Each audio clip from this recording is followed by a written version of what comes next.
Zimbabwe's flora and fauna appears to be under serious attack from alien invasive plants which have so far wreaked havoc on many water bodies, especially heavily polluted Lake Chivero. This threat has pushed the United Nations International Food Security Arm Food and Agriculture Organization FAO into action in search of a lasting solution. FAO, working with government, recently pulled experts from different fields as they opened the solutions path. And one of the aspects that we are dealing with is the issue of what we call alien species. Not from outer space, but there are species that are not like evolutionary or from Zimbabwe, which have come from other areas, from other continents, South America, they may have come from Europe. Some of them can be very problematic in our systems. Water bodies in Zimbabwe have come under attack from the water hyacinth plant, which is not only affecting irrigation but tourism and water sport. If left unchecked, not only will food security come under threat, but other sources of income could also diminish. FAO, the Environmental Management Agency, and Zimbabwe National Parks all agreed that most of these alien species have flourished owing to high levels of pollution which now need to be dealt with. Harare has been struggling with its raw sewage and management of its solid waste, resulting in high levels of pollution in most of its drinking sources.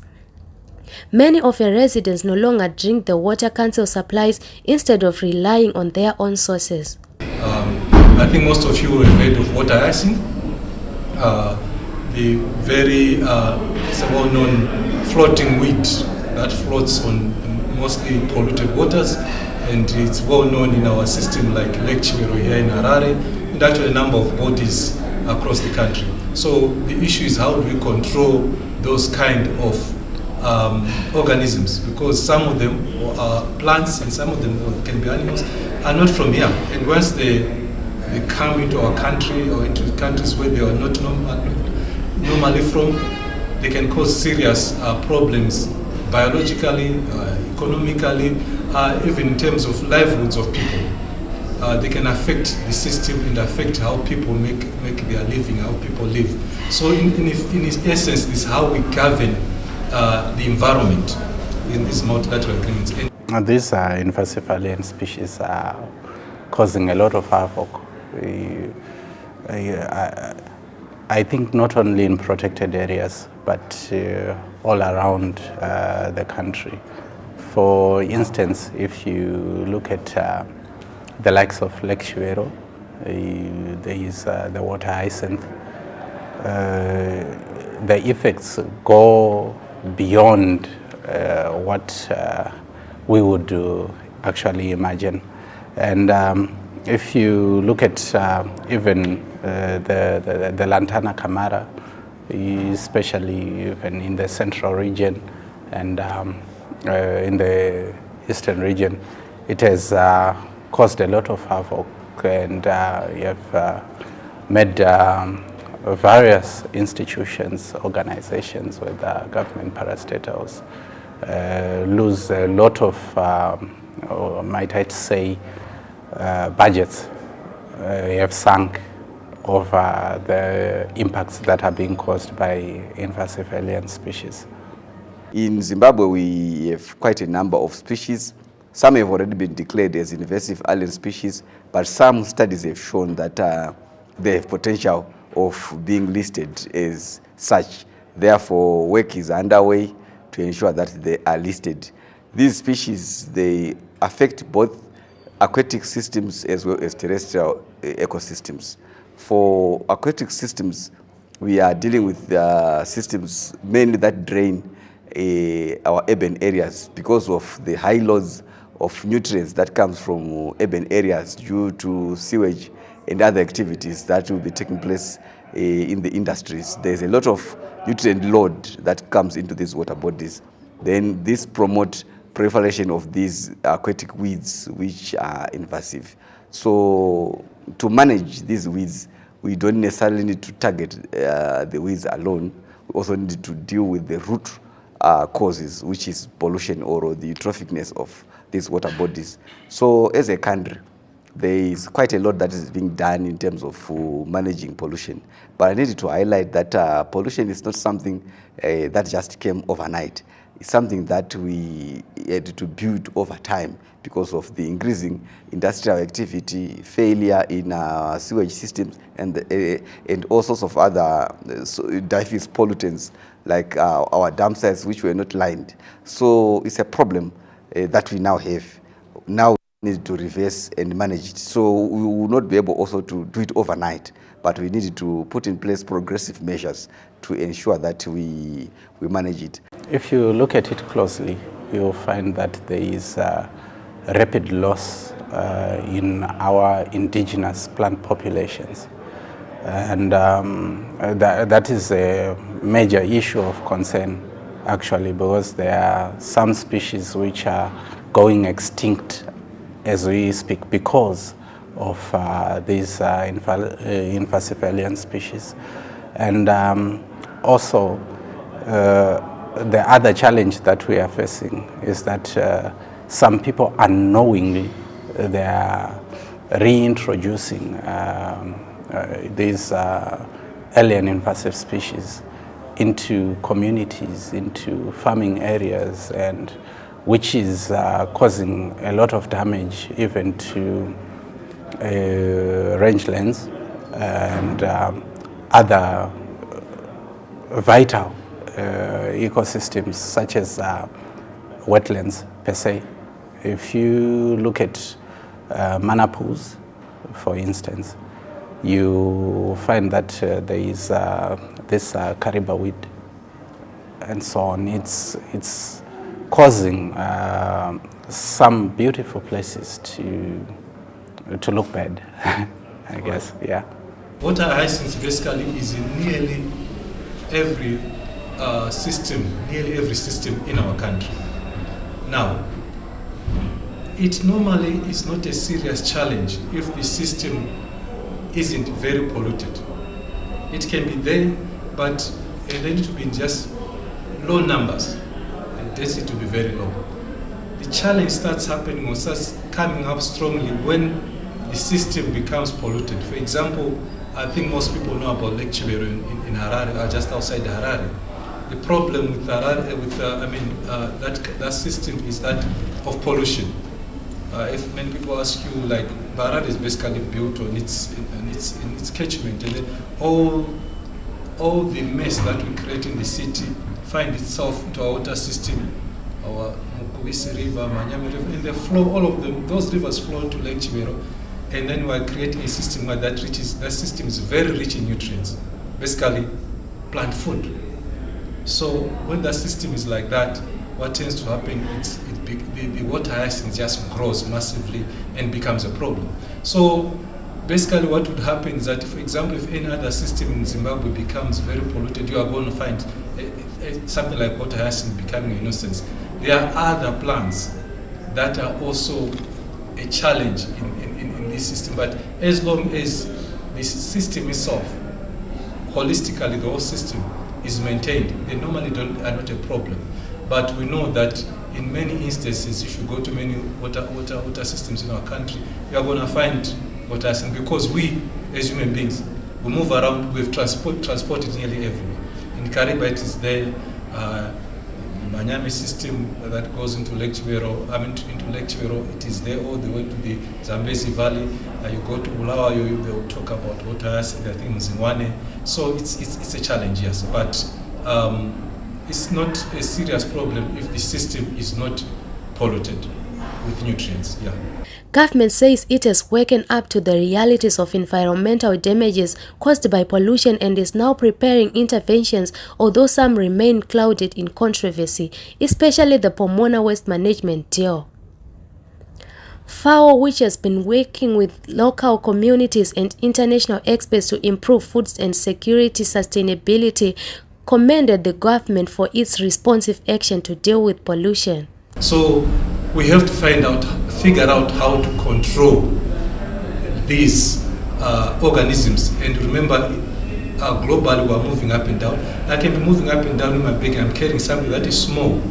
It may contain eggs of some insect that may come into Zimbabwe I think most farmers have heard about tuta, a serious insect that is a problem in agriculture. Tomato crop can be wiped out or something like that. So how do we control that is what we're dealing with. How do we ensure that these type of species don't come into our countries and don't affect our systems? And when they affect our systems, they don't only affect let's say agricultural crops, they may affect other living organisms. And then that creates a chain of events that maybe have serious consequences to not only us as human beings in our health, our economies, and our food systems. That's why you find we are here. And this project is being administered through the FAO, the Food and Agriculture Organization of the United Nations. They are the ones who are basically coordinating this whole workshop and this whole program in Zimbabwe. And here we are actually looking at then these species, and we're trying to develop, we are going to develop what we call strategies, national strategies to try and control or come up controlling them, also preventing them from coming into our systems from wherever they are from and then becoming a nuisance. So these are the issues that we are working on in trying to challenge ourselves to make sure that we come up with action plans on how to control these alien species. We'll talk about government's thrust or effort to have rehabilitation of sewer lines. So local authorities are getting some support to the capacity of the government. It might not be enough to do everything, but government is supporting various local authorities to improve their systems. It might not be to the expectation of a quick turnaround, but there's that commitment. Then I also want to talk about solid waste, which is a source of leachate. Government is supporting solid waste management, and you discover that recently in 2018, the president himself declared the National Cleanup Day, so that as a nation we can focus ourselves on solid waste management. And this is not only a behavior change campaign, but it's also a way of reducing residual waste from the environment. So by participating in this, it means that we are removing waste from our environment, and also our minds should be tuned not to add more. Currently, as I'm presenting today, since the 1st of August, for the next 3 months up to the end of October, the Harare Metropolitan Province is under a state of emergency in line with the solid waste management. So a lot is underway in terms of clearing dumps from the various residential areas, from commercial areas, from business, as well as marketplaces, to clear these dumps so that the waste is moved at least to management sites. And also there is a waste to energy project which is being implemented at Pomona, so that the waste that is already there can be converted into energy and be utilized so that it doesn't cause and continue to pose diffuse pollution. So quite a lot is being done under government support to try and mitigate the effects of solid waste in terms of driving this pollution or eutropicness of water bodies that comes from our, or that drains our urban areas. Yeah, the government is directed very well.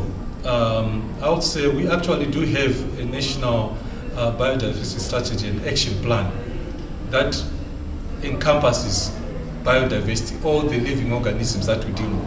If you talk about in agriculture, we've looked at it. If you talk about wildlife, talk about fisheries, we've got an action plan.